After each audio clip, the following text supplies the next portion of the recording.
kesempatan ini saya akan melakukan identifikasi komponen-komponen pada EMS, yaitu aktuator dan sensor-sensor yang ada pada mobil Avanza tahun 2015.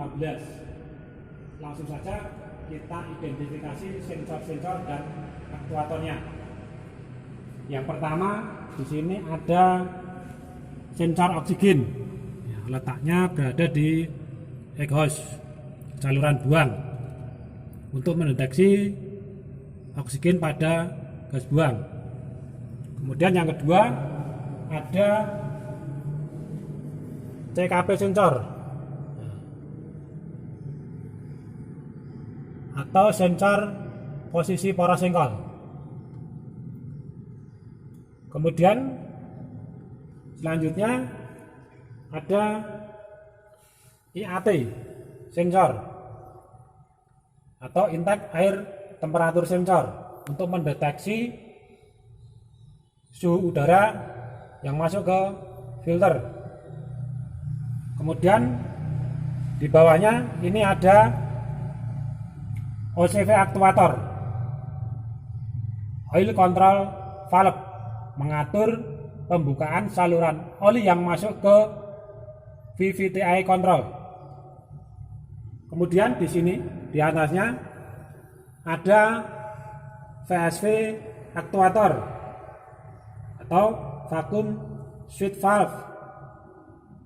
Kemudian di sampingnya di sini ada ISC aktuator atau idle speed control. Kemudian di sampingnya lagi ini ada MAP atau manifold absolute pressure sensor untuk mendeteksi kevakuman pada intake manifold. Kemudian di bawahnya MAP ini ada TPS atau temperatur atau throttle, bukan temperatur tapi throttle position sensor atau yang disingkat dengan TPS, untuk mendeteksi seberapa besar katup gas dibuka. Nah, ini adalah throttle position sensor. Kemudian yang selanjutnya ada nozzle. Ini nozzle yang langsung nanti berhubungan ke saluran masuk ke ruang bakar untuk menginjeksikan bahan bakar, nozzle aktuator. Kemudian masih ada WTS atau water temperature sensor dan CMP, camshaft position sensor beserta sensor knock. Kita tunjukkan pada stand engine karena di mesin Avanza kita kesulitan untuk menunjukkannya karena posisinya terlalu sempit. Ya, di bagian sini ada camshaft position sensor. Camshaft position sensor untuk mendeteksi posisi camshaft yang nantinya dapat diketahui posisi TMA pada masing-masing silinder. Kemudian di bawahnya sini ada WTS atau water temperature sensor, ya, untuk mengukur suhu atau temperatur air pendingin. Kemudian untuk sensor knock berada di bagian blok mesin atau bagian blok engine. Nah, ini letaknya di bagian blok engine, ya, menyelip ke dalam. Nah, ini untuk mendeteksi jika adanya getaran pada mesin karena terjadinya knocking. Nah, mungkin itu beberapa sensor dan aktuator yang terdapat pada mobil Avanza tahun 2015 ini.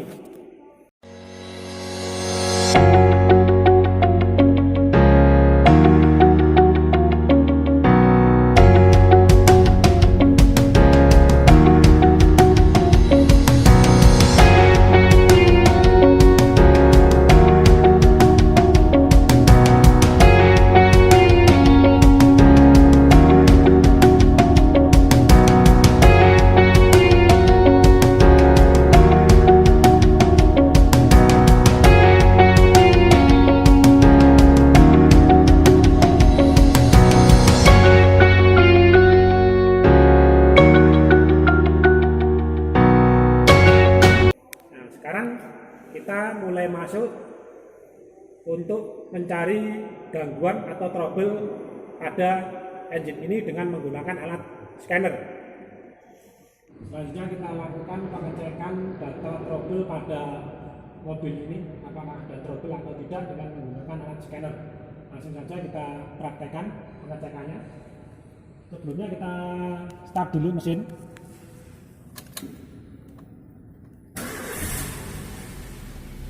Nah, ternyata di sini lampu cek engine-nya masih hidup. Harusnya lampu ini mati ketika mesin dalam keadaan hidup.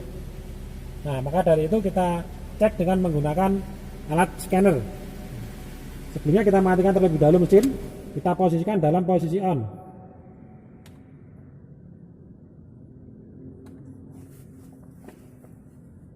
Nah, sebelum kita pasang kabelnya ini kita matikan dulu. Setelah itu nanti kita pasang, baru kita on kan. Nah, kemudian kita on kan dulu. Nah, kemudian kita mulai scan.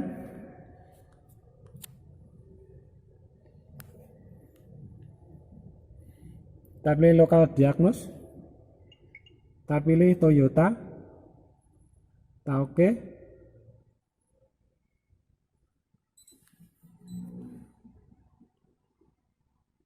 Dan kita pilih 16 pin.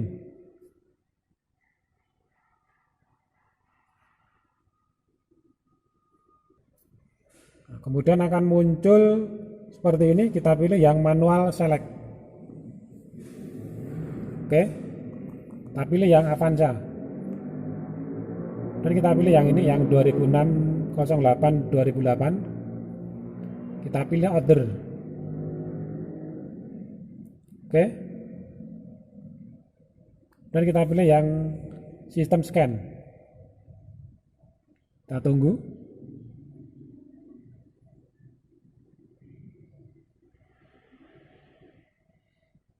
Kita klik engine. Kemudian kita pilih read fault code. Nah, di sini ada data trouble. Itu pada intake air temperatur sirkuit. Nah, ternyata setelah dibaca dengan scanner ini, trouble-nya terletak pada intake air temperatur sirkuit. Mari kita lakukan apakah ada yang kendor atau yang lainnya. Dan ternyata sensornya lepas.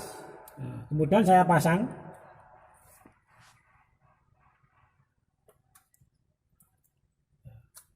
Setelah terpasang, kita coba cek hidupkan engine.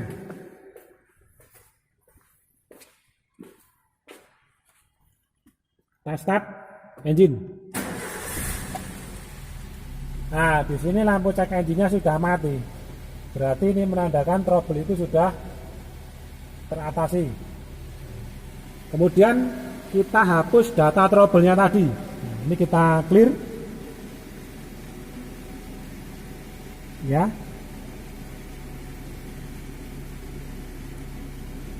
Oke. Nah, kemudian data trouble-nya sudah terhapus.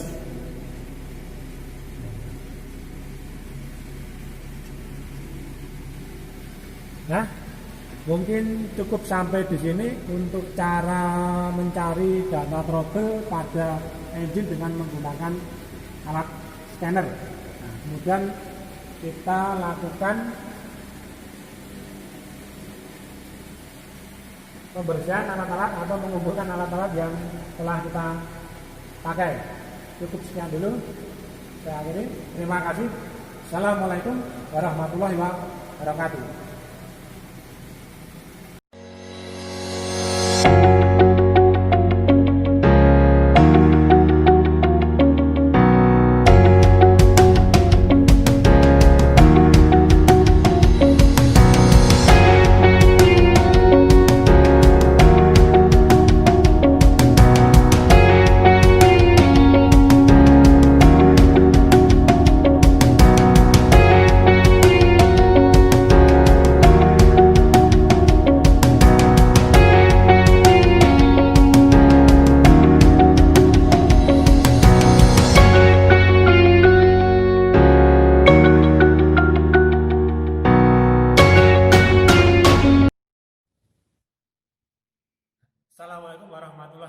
wabarakatuh.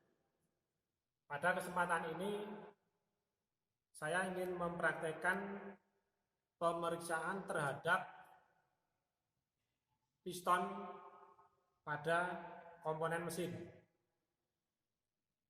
Sebelumnya saya ingin memperkenalkan dulu, nama saya Kristiono Heri Pramono dari SMK Muhammadiyah 4 Boyolali. Nah, sebelum kita mempraktekkan, kita sediakan dulu peralatan yang kita butuhkan dalam pemeriksaan piston nantinya. Yang pertama kita gunakan alat ukur. Yang pertama itu adalah filler gauge. Filler gauge ini nanti digunakan untuk mengukur celah. Kemudian yang kedua kita gunakan mikrometer. Mikrometer ini kita gunakan untuk mengukur diameter piston. Ukuran yang kita gunakan 75 sampai 100 mm. Yang ketiga kita gunakan mistar baja. Mistar baja ini nanti kita gunakan untuk mengukur kedalaman ring piston ketika kita masukkan atau ketika kita ukur di dalam silinder liner. Yang selanjutnya adalah ada tambahan jangka sorong. Jangka sorong ini nanti saya gunakan untuk mengukur ketebalan dari filler gauge, karena filler gauge ini sudah tidak ada ukurannya atau tulisan ukuran ketebalannya. Jadi nanti saya gunakan pengukurannya dengan menggunakan jangka sorong. Nah, kemudian untuk peralatan bantu yang lainnya itu saya gunakan, yang pertama adalah piston ring expander. Nah, gunanya ini nanti untuk melepas ring piston dari alur pistonnya. Kemudian yang kedua itu saya gunakan piston ring kompresor. Ini tujuannya atau fungsinya berguna untuk memasukkan ring piston yang terpasang di piston ini di alurnya yang mau kita pasang ke dalam silinder liner. Yang selanjutnya ada palu. Palu ini nanti kita gunakan untuk mendesak piston supaya mudah masuk ke dalam silinder liner. Nah, karena alat sudah tersedia dan bahan sudah tersedia, bahannya adalah piston beserta ringnya yang sudah saya lepas dari silindernya atau blok mesin, tidak di rentang ukuran tersebut. Nah, sekarang kita ukur.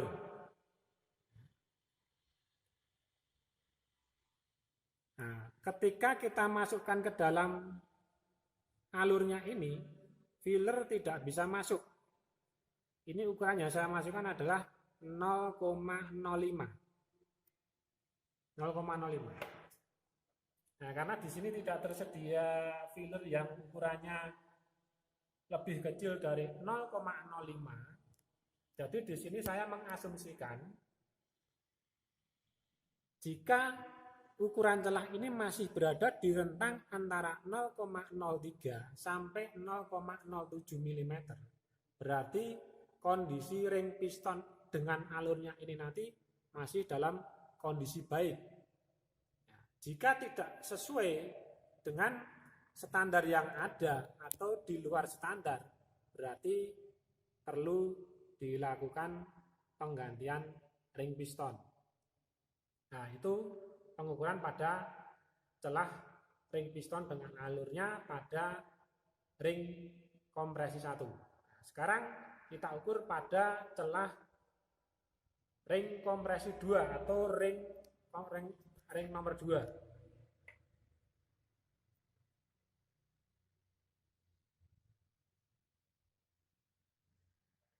Nah, di sini sama. Ketika saya ukur dengan ukuran yang paling kecil ketebalannya, filler 0,05, ternyata tidak bisa masuk di alur ring kompresi 2. Nah, standarnya di sini pada ring kompresi 2 itu adalah 0,02 sampai dengan 0,06 mm. Nah, jika karena di sini tidak ada ukuran filler yang kurang dari 0,05 mm, saya mengasumsikan jika nanti ukuran tersebut masih berada di rentang antara 0,020 sampai dengan 0,06 mm, berarti kondisi ring piston dengan alurnya ini masih dalam keadaan baik.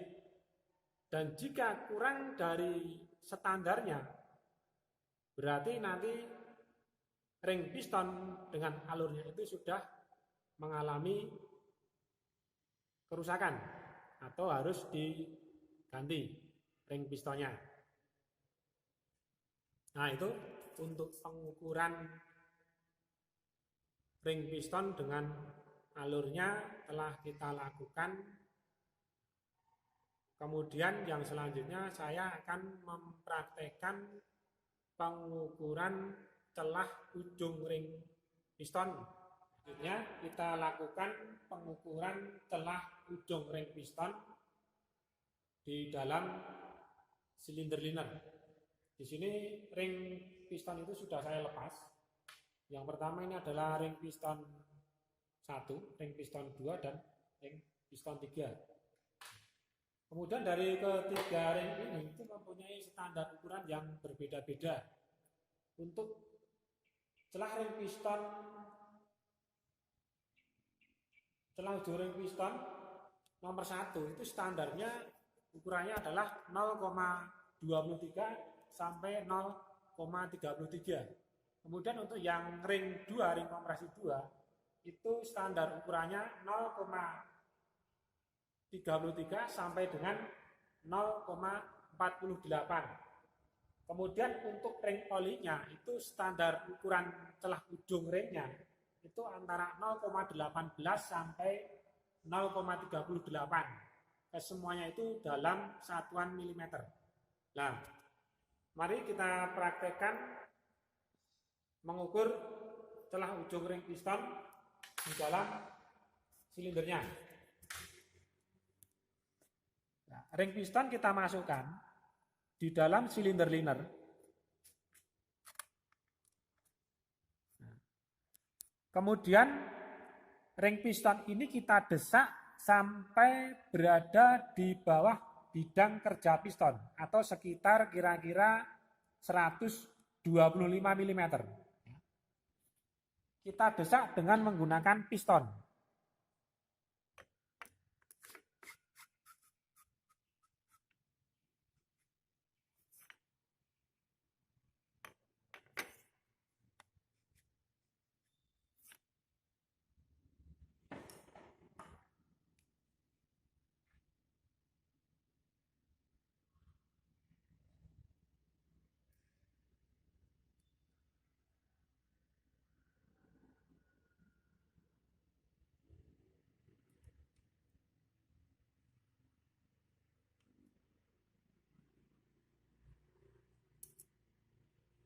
Nah, kira-kira 125 mm.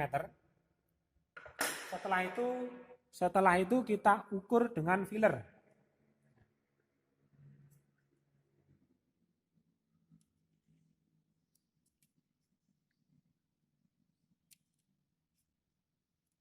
Ya, filler ini sudah masuk. Pas agak seret sedikit.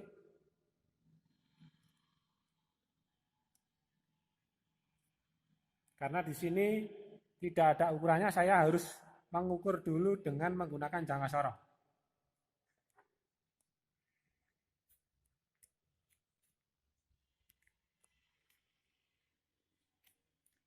Ternyata ukuran ketebalan filler ini adalah 0,50 mm. Nah, dilihat dari standarnya, ukuran celah ring 1 itu antara 0,23 sampai 0,33. Berarti ukuran celah ring celah ujung ring piston nomor 1 ini sudah melebihi batas standarnya. Nah, jika sudah melebihi batas ukuran standarnya, jadi ring shaker itu harus kita ganti dengan ring shaker yang baru.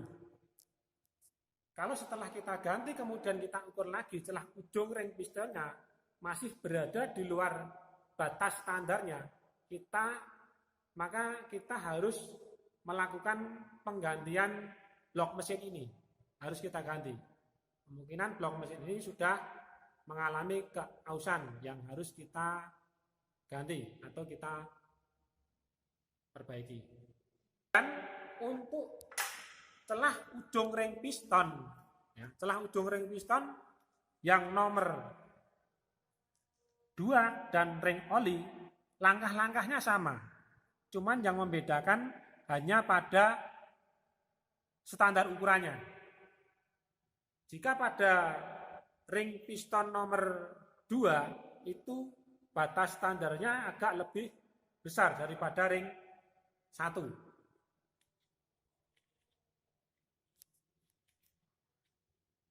Nah, itu adalah pengukuran celah ujung ring piston di dalam ketika terpasang di dalam silinder liner.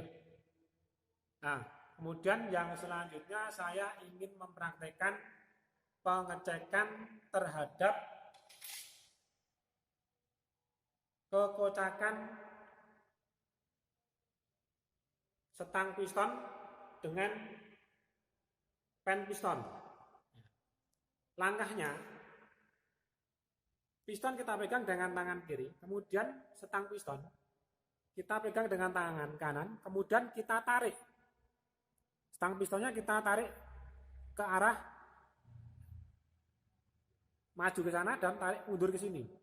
Nah, ketika kita tarik ke sana dan ke sini, tidak ada kekocakan atau tidak ada suara atau tidak ada hentakan, berarti kondisi ring piston, kondisi setang piston dengan pen piston ini dalam kondisi yang baik.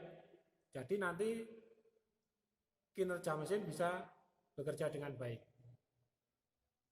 Nah, mungkin itu pemeriksaan yang saya lakukan dari awal sampai dengan pemeriksaan yang ketiga ini.